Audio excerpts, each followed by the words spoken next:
Shapes and Sounds acknowledges the traditional owners of the lands on which we're recording and connecting with you from, the Wurundjeri Woiwurrung people of the Kulin Nation, and we pay our respects to elders past and present. Hi, Marcus. Hello. All right. When you think about the word therapy, what typically comes to mind for you? Well, I guess that's always like sort of talk therapy. Yeah. So essentially just relying on the client saying things to the therapist and just like disclosing their issues. And like one-to-one as well, Yeah. like two people in a room having a serious conversation, right? I agree. That's what comes to mind for me too. But I think it's important to highlight that therapy can look really different. The Shapes and Sounds community of practitioners also has different therapists, different weird and wonderful therapists like myself. I'm a registered music therapist. And what I really value about the creative arts is I think its place within trauma work. So for me, a lot of my work has been within youth mental health and crisis mental health. And that, of course, ties in with trauma work. And what's really interesting to consider when you think about talk therapy is that actually experiences of trauma and early childhood trauma affect the language centers in our brain.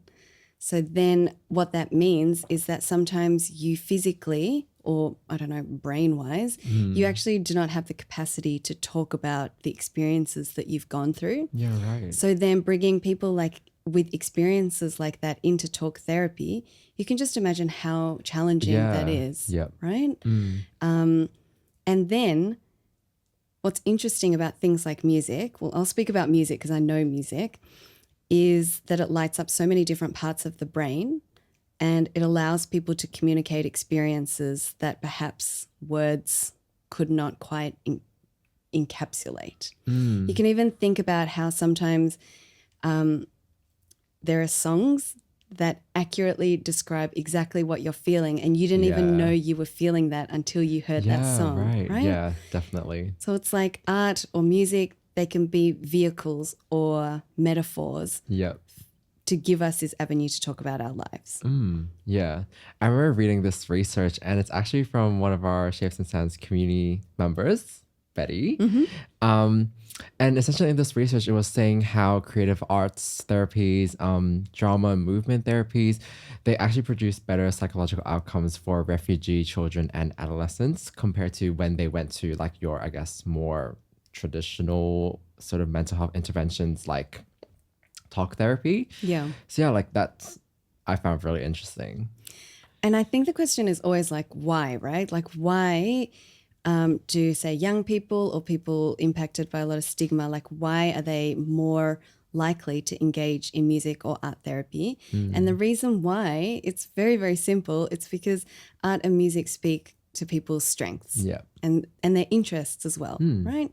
So that's kind of the ethos behind our creative arts therapy program called Creative Community Care. For anyone that's interested, it is a 6-week free art therapy and music therapy program that we run alongside the Victorian Government, the Department of Health and La Trobe Uni.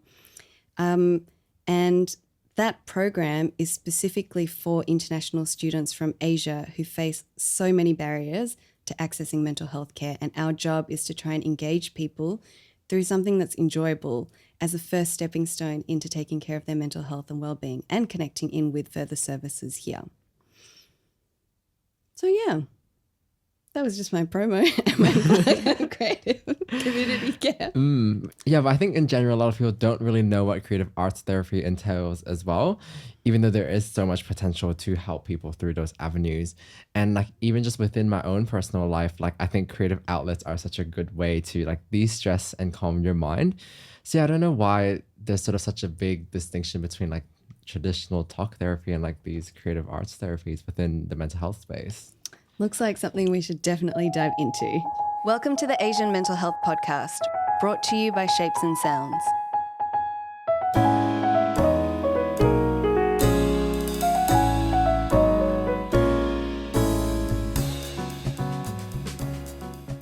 So to dive further into this topic, today we've invited one of our amazing facilitators from the CCC program, who's also a very important member of the Shapes and Sounds team since 2022.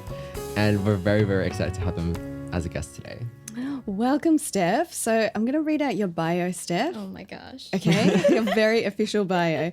So Stef is a 1.5 generation Asian Australian and third culture kid. Stef is a part-time multidisciplinary artist and part-time art therapist. Stef's been an integral part of Shapes and Sounds since 2022 and started at the same time as Marcus, supporting the Shapes and Sounds community. Welcome to the podcast, Stef. Yay! Thank you. But yeah, it's so good to have you here. First up, we really want to know more about your sort of career as an artist. So tell us, what's your first sort of, I don't know, memory or like your first sort of exposure to art? I was definitely one of those crafty kids. I don't know if there was a moment where I was like, oh, this is right. But I've always made art. I was drawing, I was painting, like my room was full of stuff. I was an only child too, so I wonder if I was connecting with my imagination and having conversations with myself in that way. And I was in a household where we spoke multiple languages too, so I wonder if that influenced the way that I express myself and communicate. Yeah, so finding other ways to speak. But yeah, I've always had that, and I've always wanted to be an artist as well, despite... Yeah, from the very beginning. Yeah, I don't know if I knew that it could be something to explore. I think in an Asian household especially, it was like, do the right thing.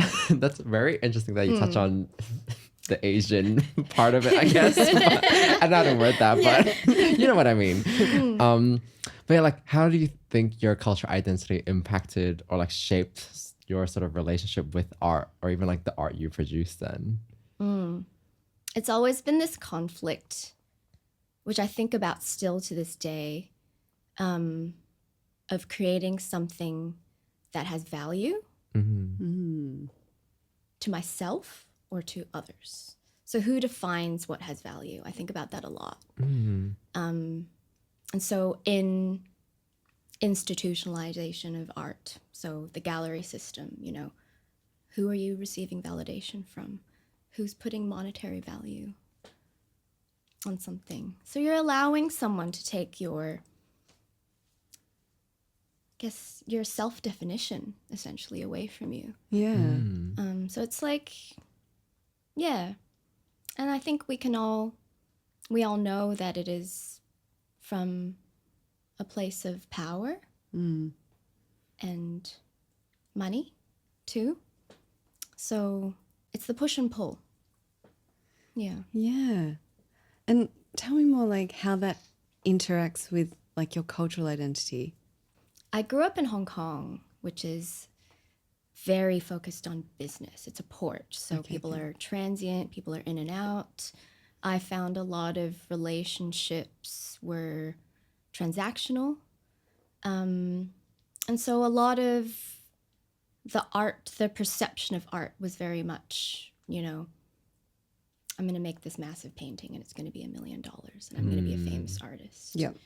But really, at the root of it all, I think inherently across cultures, we've been making art since the beginning of time. We've been drawing in the caves, rubbing rocks together to create pigment, I think about, I guess, my Asianness in response to art in a way that's sort of maybe obscured by the pressures of my parents and their expectations of me to succeed in a certain way. So it was always like, am I going to make this thing that other people are going to like? Yeah. So it's like not accepting my otherness. So it's always been really conflicting for me. I think I've actively, through art, tried to reject everything. What do you mean? I'm not really sure. Yeah. Yeah, but it's always like a pushback, I think. Right. Challenging binaries, challenging beauty. Can you sort of describe something that you've made that sort of speaks to that?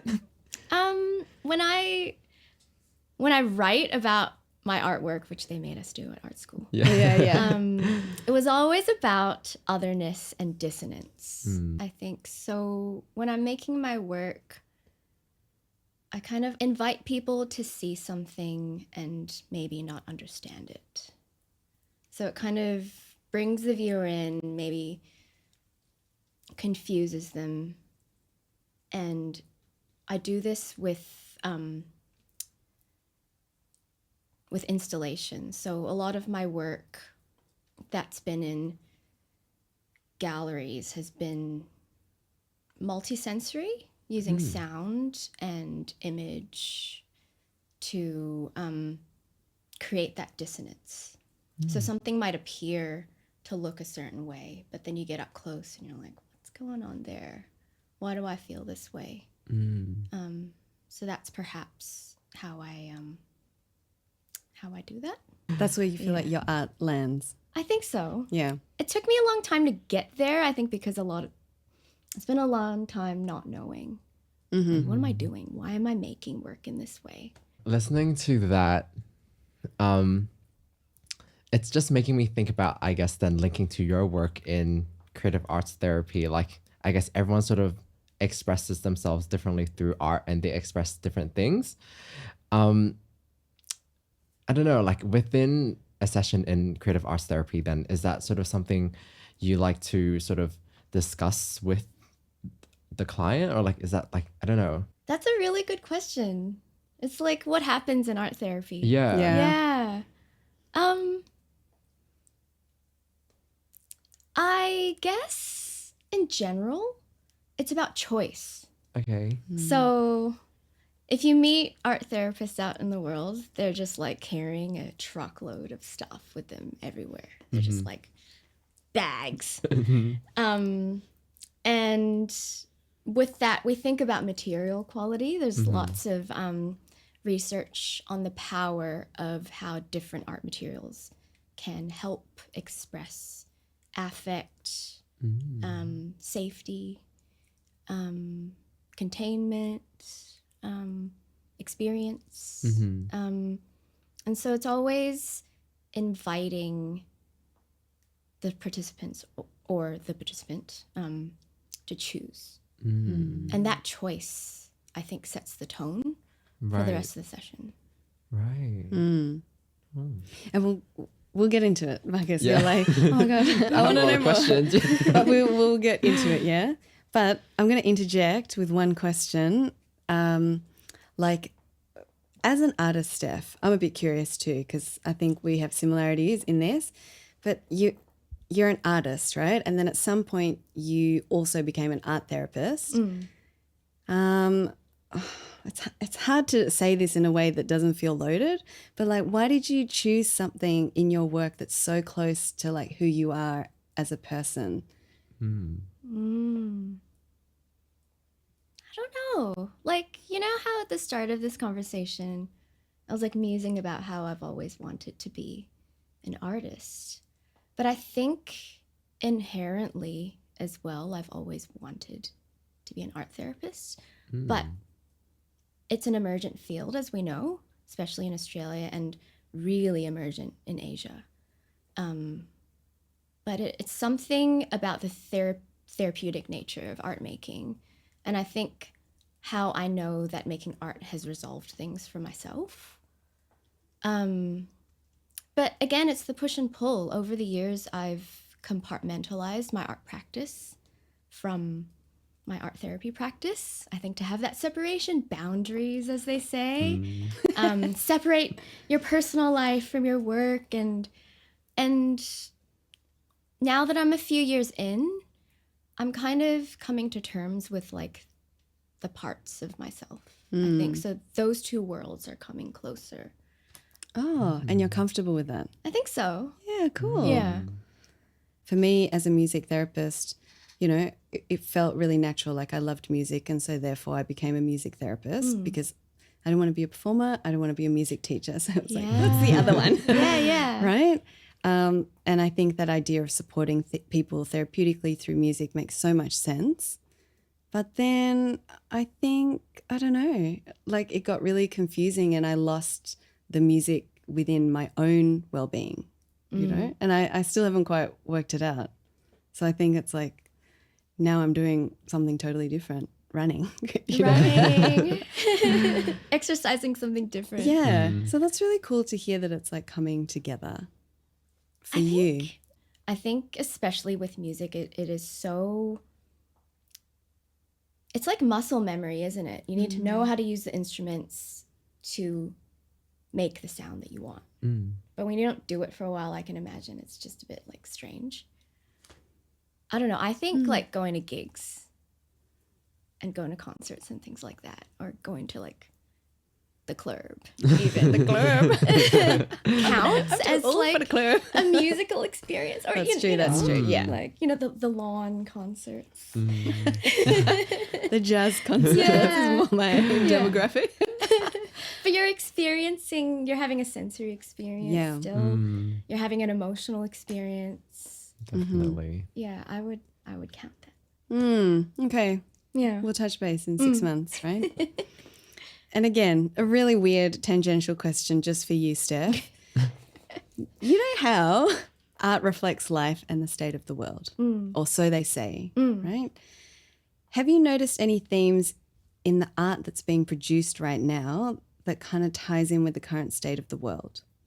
And how do you feel about this? It's kind of like an art history question slash what movement are we in? I don't know. There's like so much happening in the world.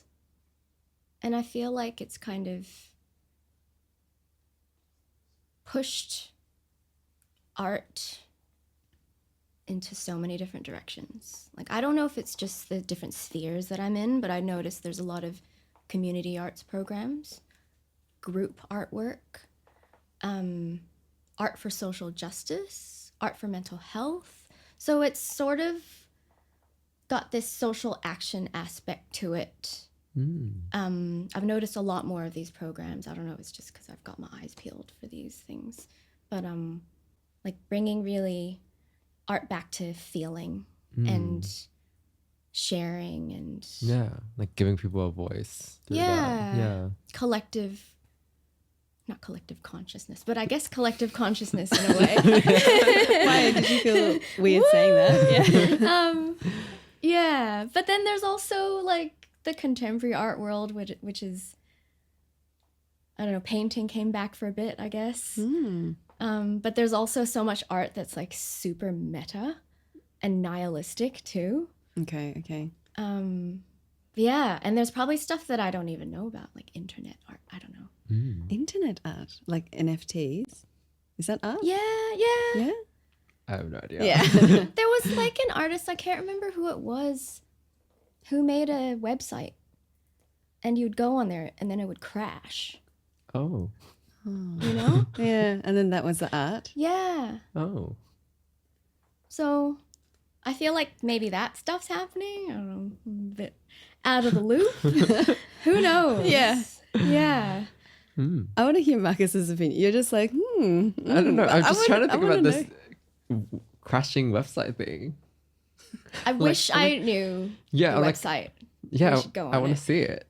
and it's just like, experience the art. Yeah. Yeah. And then how I would feel. Gives you a virus. Yeah, I'm like, oh, okay. Okay, thanks.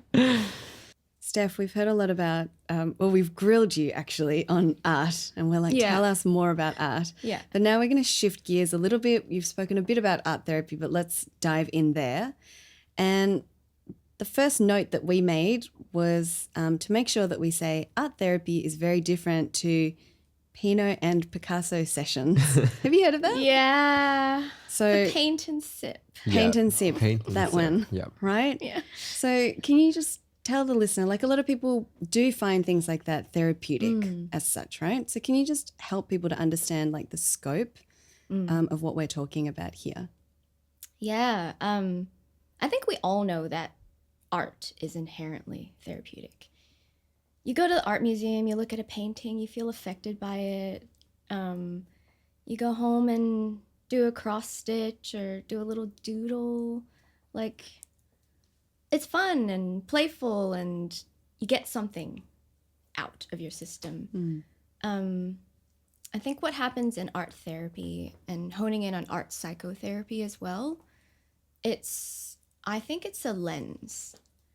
I think it's a way of getting into someone, your client, the participants, getting into their experience. So seeing the world through their eyes and supporting them to move through it. But it ties into the fact that art making and also difficult experience, trauma experiences, you're at a loss for words. It's beyond words. You can't describe it. You feel it in your body, or not. And art therapy can help bring it out, put it back in, put it in a place for later. Organize it. Yeah. I think it's like art therapy, as you say, it's really hard to describe. So Marcus has prepared a pop culture reference, and then I want to hear how this all goes down. Yeah. So for any of our listeners who have watched the movie Parasite, there is a scene in the movie where one of the girls goes to the rich family and she pretends to be the art therapist, and then she gets the kid to draw something, and then when she's looking at the photo, she's like, oh yeah, like there's this corner, like this lower right region in the painting that's called the schizophrenia zone. And she says like psychotic symptoms often reveal themselves through this part of a picture. And then she asked the mom of the little boy, and she's like, oh my God, did something happen in the first grade? And I don't know, like that idea, it's like, of like, her just being able to know specifically the trauma the kid's been through looking at the art they produce. Is that accurate? I think I already know the answer, but like let's unpack that. Let's unpack. We really want to know what you think as an art therapist. I think the way that art is used in that context, like obviously that was so many layers to that movie as well. I think it's about class and being able to push past class and culture. But in relation to art therapy, I think when art is used, and I think in psychiatry this has been the case, it's been used as an assessment tool. I feel like we're moving past that. You know, an example would be, say someone makes like a red painting. You know, I feel like we're socially conditioned to be like, oh, this person's angry. Yeah. And that's so presumptuous. You're putting words into someone's mouth, essentially. Like you're taking their artwork away from them. They could explain it or not explain it, but they hold the significance of this red painting. Who knows? It could be, And I think in art therapy, you challenge it's a bias as well. Like you think of the emotions that the artwork transfers onto you, and then you project it onto your client. As in like you bring voice to it, like, oh, I'm noticing like anger within this. Yeah. Is that what you mean? Yeah. And it's kind of like, well, you know, maybe a better way to go about it would be like, tell me more. As in like the not good way is to be like, this looks angry. Are you angry? Yeah. Whereas the way you practice is like, tell me more about what's the open-ended questions. Or it's like why you chose this material. What's your relationship with the color red? Where did that come from? Like culturally as well. I think red, like being an Asian person, is great. Yeah. Totally. Yeah. I wanted to ask you about that too. I'm jumping too. Yeah, no, that's fine. Okay.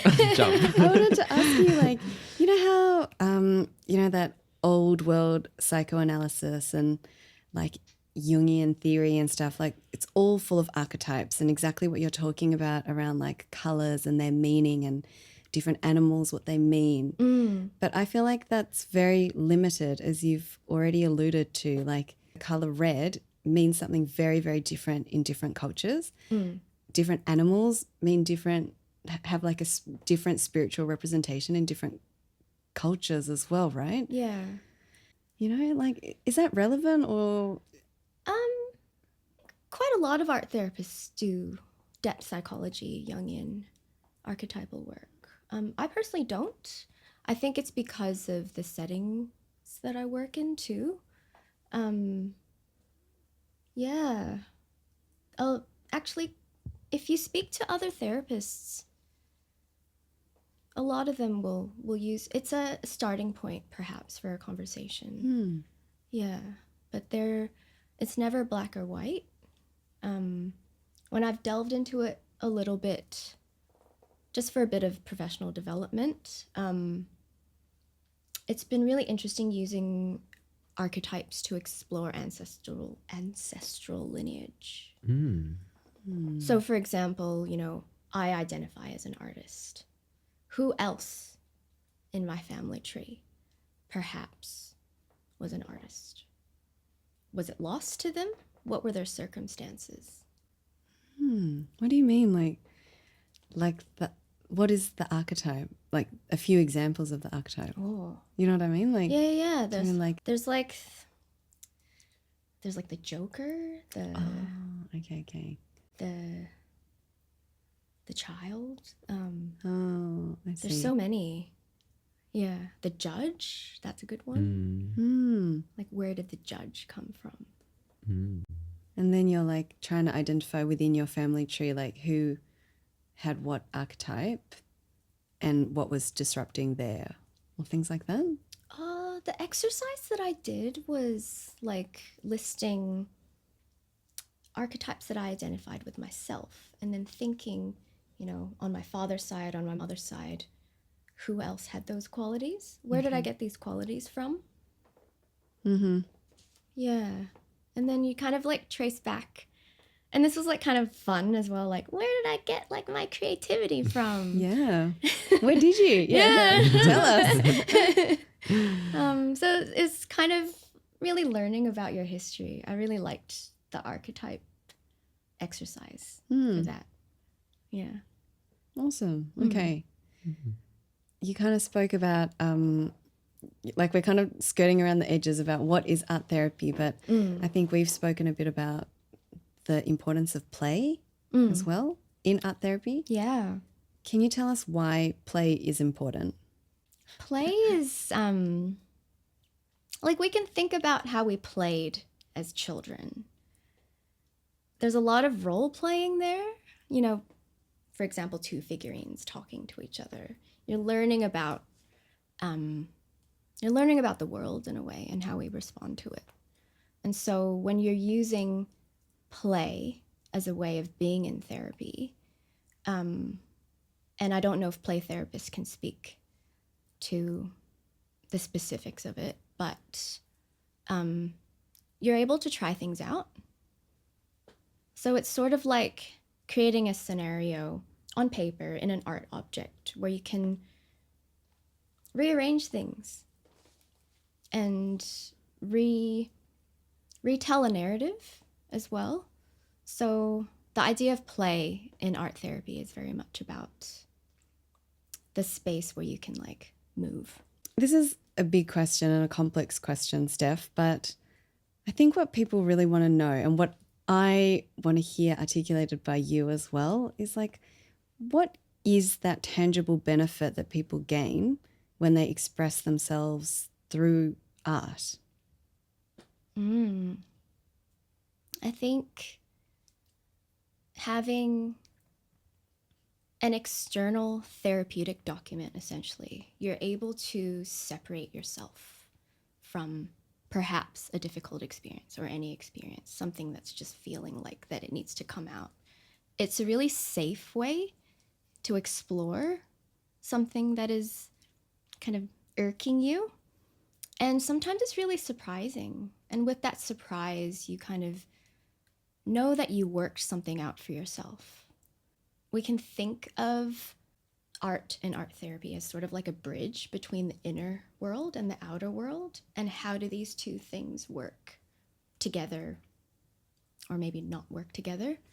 So it's really being able to visit that and have something to relate to instead of kind of floating.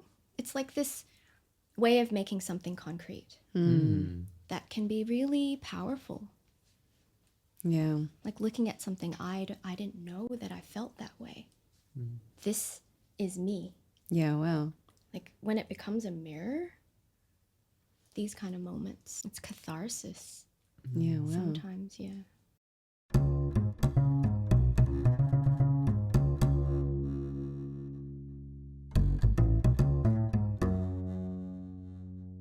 I'm going to take a deep breath before I ask you this question, Steph, because you and I are exhausted by things like this. So you know what I'm getting to.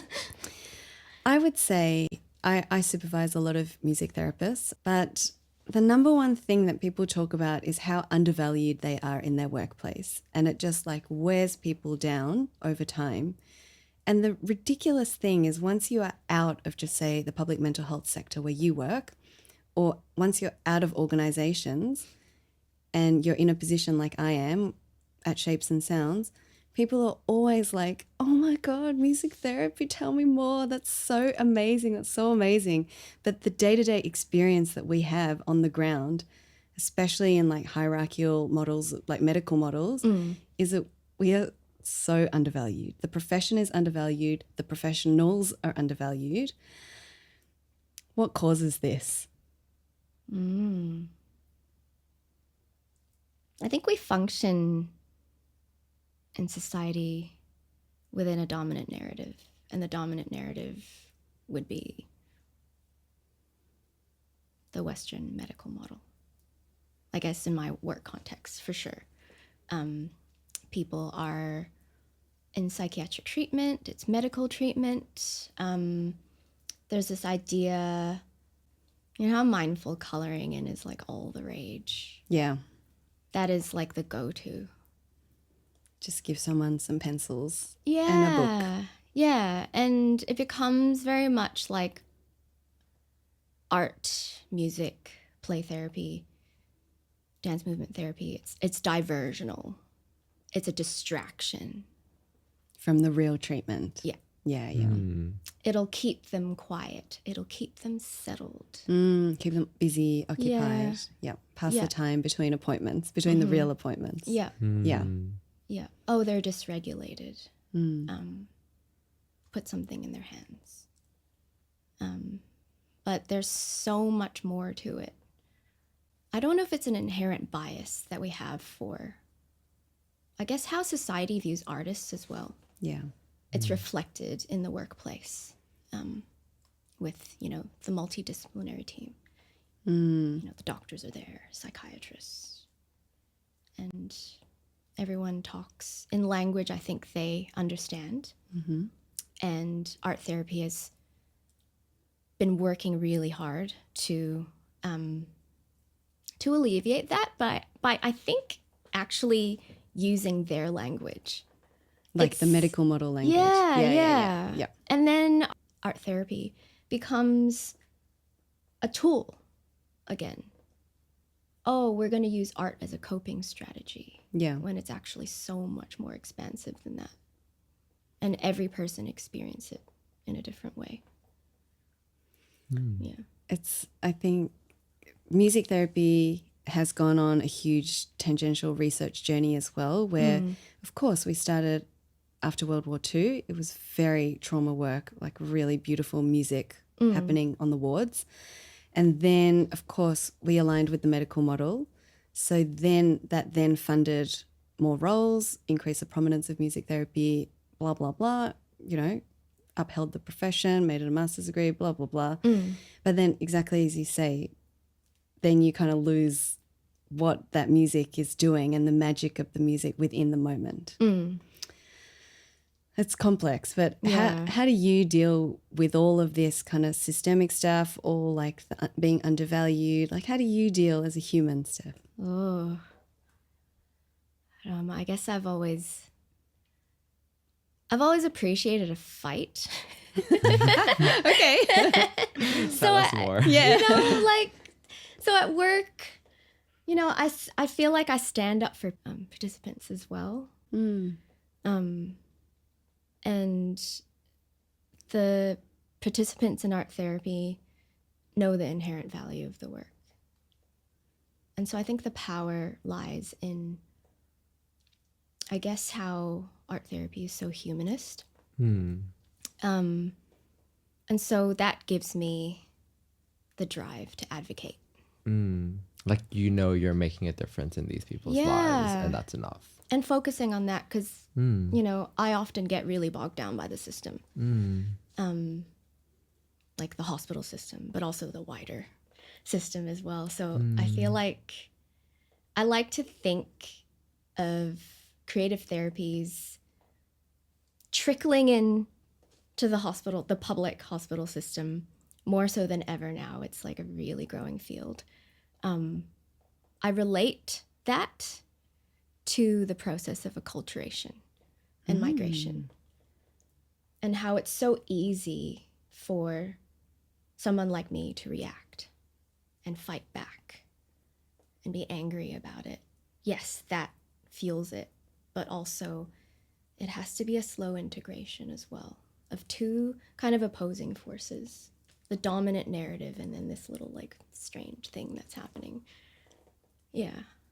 Yeah, wow. And then you liken it to acculturation being that you maintain your sense of self, like, you know, professional self, as in like the art therapy remains art therapy, but yet understands the Western model of health care and somewhat integrates it without losing the origins of what it's all about. Yeah. Yeah. And I guess like because I grew up in an in-between space as well, moved around a bit, lived in Hong Kong, lived here. I think the sense of, again, otherness I've always felt that. And so it's not a strange feeling for me to feel like the weird one in the room, the weird one in the team meeting.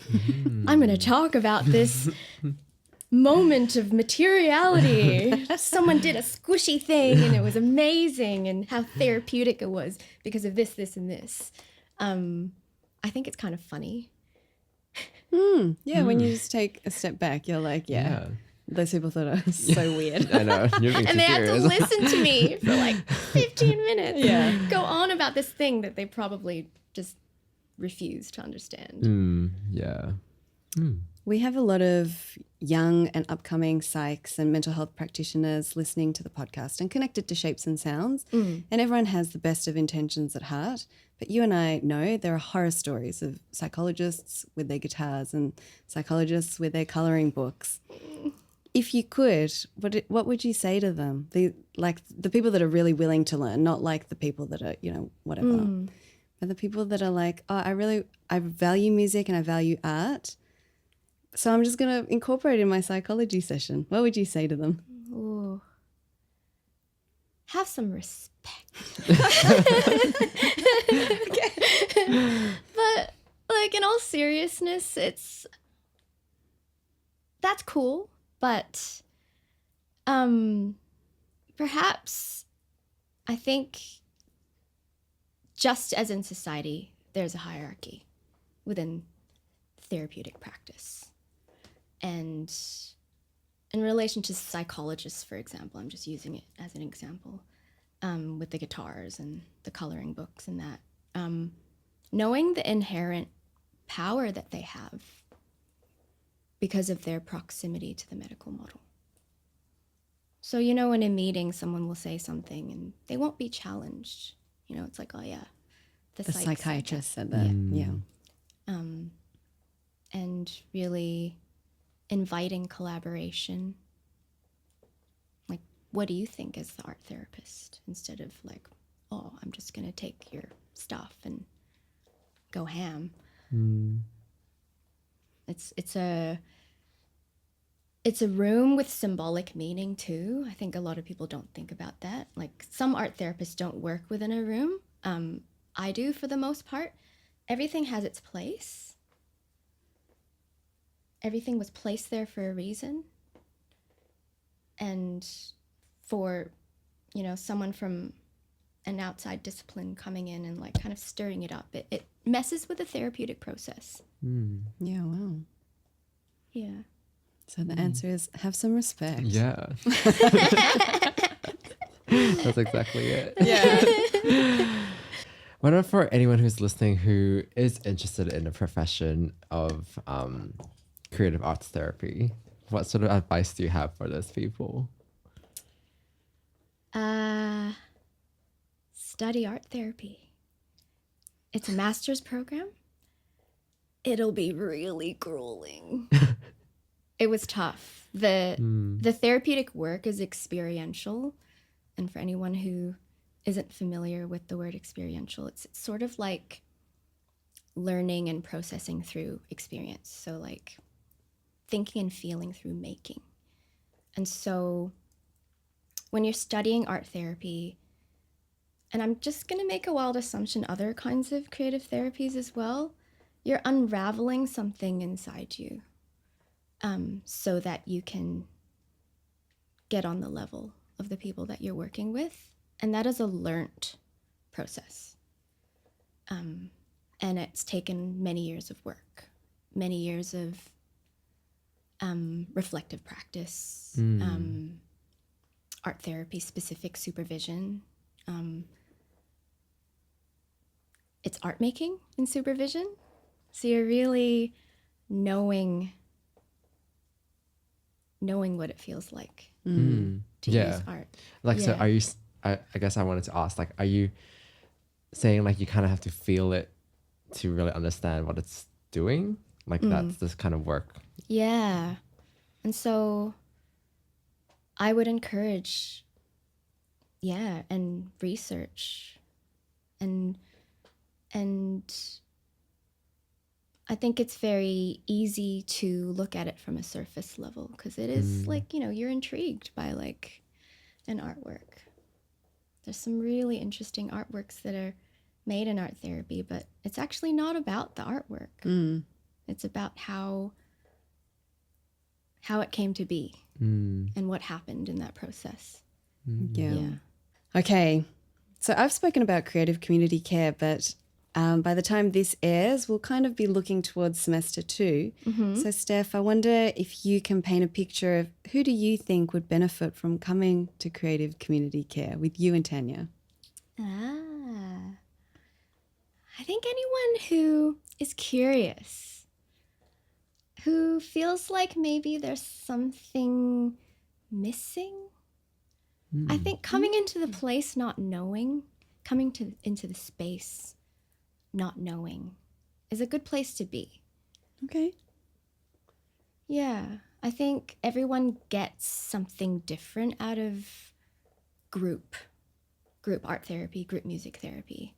And that's totally fine because it's so many different unique experiences in one room.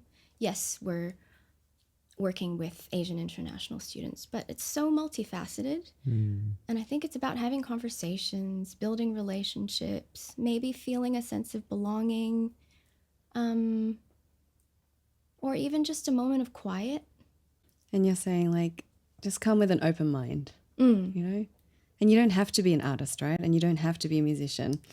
We'll say that over and over, but no one listens to us. Yeah, 'cause I don't know, like when you're a professional artist or you're a professional musician, there's a little bit of ego there. Oh, yeah. I felt that. Yeah. So you got to kick the ego aside to really engage authentically in the experience and really get the most out of it. Yeah. Be vulnerable. Radical vulnerability. Ooh, no one likes that. I know. So scary. Thank you so much for giving us all this insight into creative arts therapy. And I hope for anyone who's listening, who's just kind of like curious about what it is, that you kind of like have a better understanding of what it might be. And I don't know, if you're an Asian international student as well, please feel free to come along to our sessions. But before we go, as usual, we like to ask our 3 fun questions. before we say goodbye. And we personalized our third question for our guests as well. So, Stef, first question we would like to ask you is, do you think you can be too close to your colleagues? Oh. Or I can give it to you in a different way. Give it in the real Marcus way. I noticed that you changed the wording there. Oh. Okay. So the original wording is, what do you think about people who are really close to their colleagues? That came out so serious. Yeah. No, it's a good question. Steph, you're so serious. You're like, Yeah. It's supposed to be silly. No, because I've been told that I don't spend enough time hanging out with coworkers, and I'm not a team player, and it's strange. I've got a life outside of work. Yeah. Oh God, yeah. I've had that feedback too. I'm gonna go make art and be weird in the corner, and I don't think any of you doctors are gonna really care about that. So you don't need me at your little drinks. You know?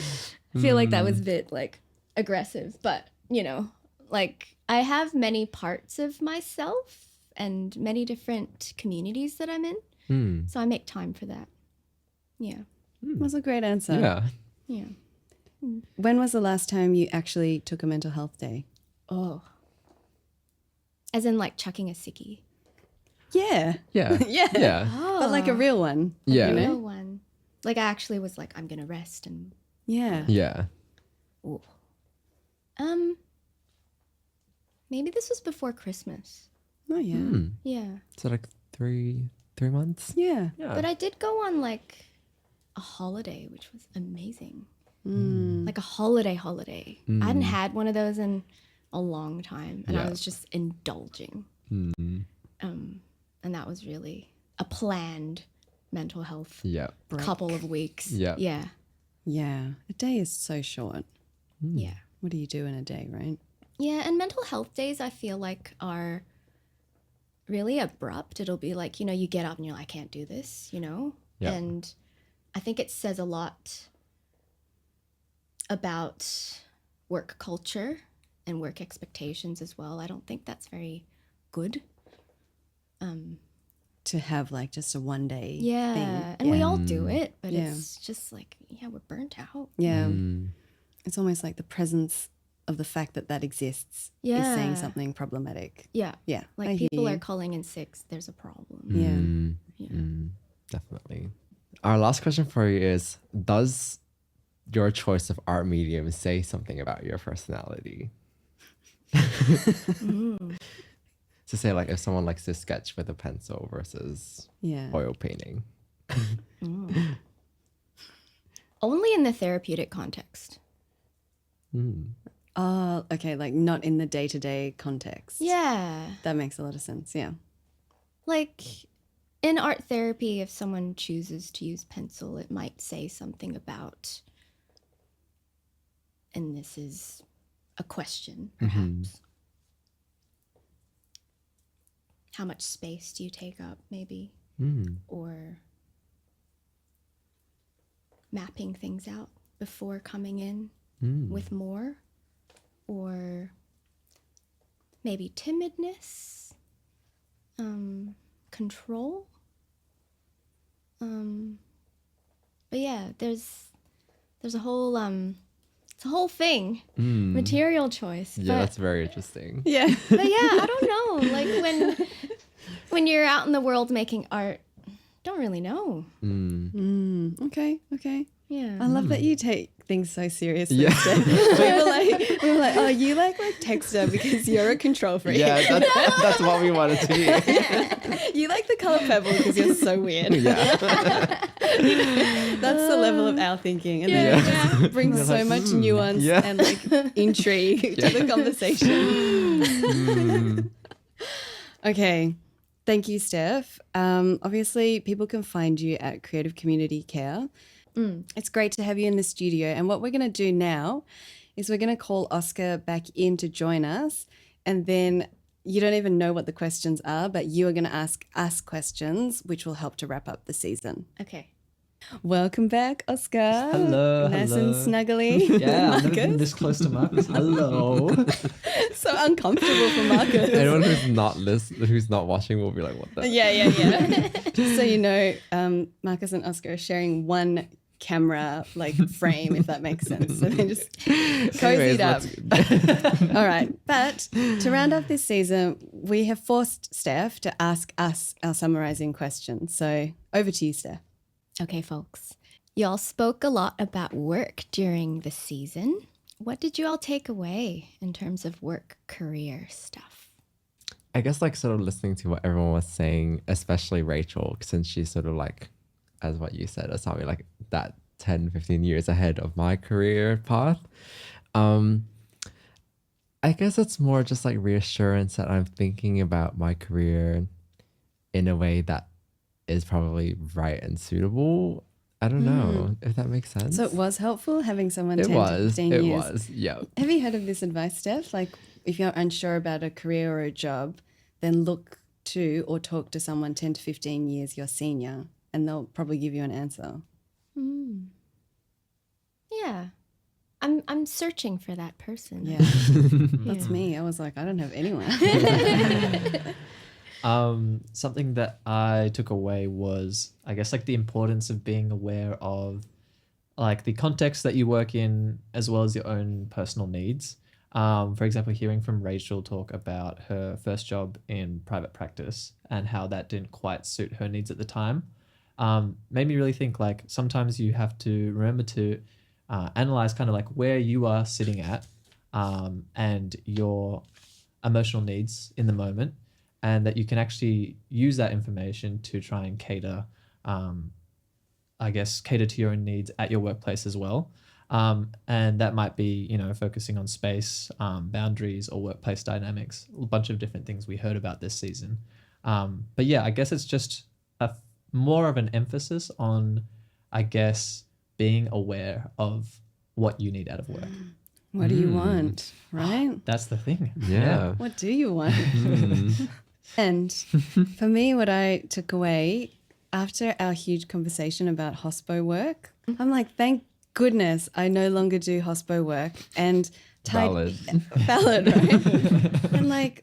And what a blessing that is, and how privileged am I that I'm no longer needing to do things like that, and that tied in with that is what a long working life I have had. And I say that in a good way. There's so many experiences that I've collected over the time. Some of them have been really bad, some of them have been good. But I think it's interesting how you are both thinking about careers coming up and worried about what's the right step. But actually what's really weird is every single piece of the puzzle fits into where I am now as the founder of Shapes and Sounds.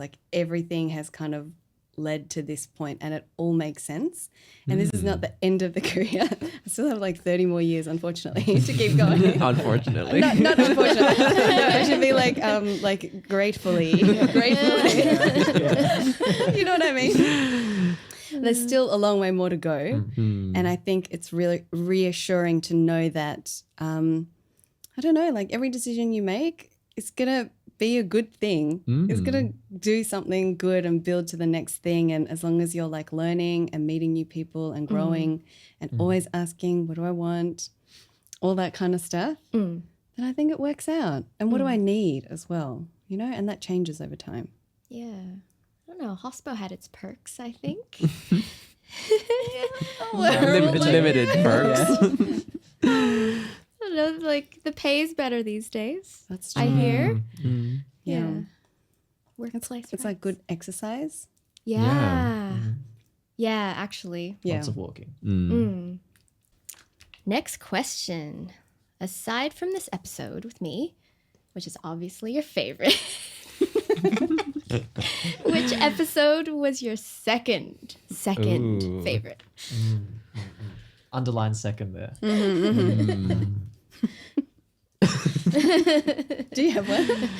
No, I think all of them. Oh, Marcus. How could I choose? Boo to that answer. All right, next. Do you have one then? I do. I'll tell you. but you go. Okay. My favorite is like probably Yours? obviously my episode. Like my episode was the So it's first. not I mean, Stef's sorry, second episode. best. No, I actually did really enjoy like I guess the production process behind that, as well as getting to interview all these people.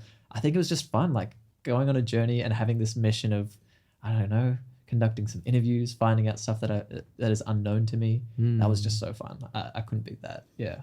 Yeah, I'm going to say Oscars as well, which is second favorite. Don't worry, Yeah, Steph. Steph, yours is the favorite. Okay. I love that one. That was incredible. But I also always like our 1 and 5, like just our the three, three, yeah. like just random conversations that we have. And I really like the intense planning that we have for those. And then my brain gets confused about whether we've had those conversations already or whether we're having them in the studio. Anyway, they were fun too. They were fun. Yeah. So in summary, that wraps season 3. This was all about work, and we kind of touched on work on so many different angles. Hopefully there was something in there that was helpful to you as a listener. You heard about all our weird work experiences as well, but as always, we want to hear from you. If you'd ever like to share, you can connect with us on Instagram and LinkedIn and YouTube at Just Shapes and Sounds. Like and subscribe to us on your favorite podcast app. You can download this episode with Steph for offline listening. Refer back to it to learn more about art therapy because there's a lot in this episode. Make sure to leave us a review on Spotify and share this episode with your friends because word of mouth really helps to destigmatize mental health in Asian communities. So with that, Steph, enjoy this moment. This is the last time we're ever going to say this, hopefully. Ready? Yeah. Stay safe, stay silly, and see you soon. Oh my God. This is a production from Shapes and Sounds. It's hosted by Asami Koike, Marcus Lai, and Oscar Abe, and produced by Yo Chung. We're proudly supported by the Victorian Department of Health's Diverse Communities program. All thoughts and ideas you hear are independently ours and our guests.